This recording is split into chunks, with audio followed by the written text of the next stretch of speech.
Sebenarnya ini kebetulan tadi malam juga ditelepon oleh masyarakat ya. Ada di WA, malahan ini jembatan yang ada di ruas jalan Tumpuk Ladang Bale itu yang sedang dibangun kemarin oleh perusahaan IPE. Ternyata jalan ini sudah jembatan jalan abometnya ini sudah mereng ya. Dan juga tim Pansus kemarin waktu turun ke lapangan dan duduk bersama dengan petinggi-petinggi dari IPE. Yang mereng ini kami pertanyakan, itu dibangun balik Pak, ini kami perbaiki semua.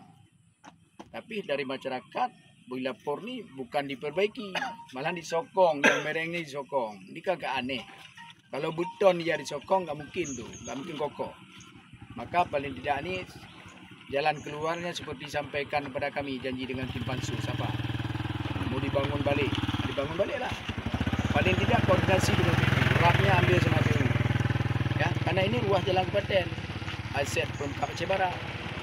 Ya, makanya juga kita harap pada hari ini kepada perusahaan, kalau bangun yang betul-betul lah, ya, mau bangun yang betul-betul, kemana ada rap dari PU itu yang lakukan. Karena juga begitu siap tidak ada manfaat kepada masyarakat.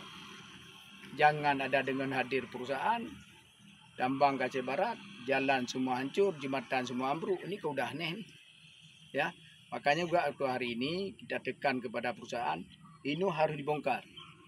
PU ada nih, ya. Mungkin besok apakah Pak Kurdi atau hari Selasa dipanggil nih, dengan segera dipanggil pihak IPE supaya untuk dibicarakan kembali ini masalah jembatan tersebut. Mungkin itu aja dulu.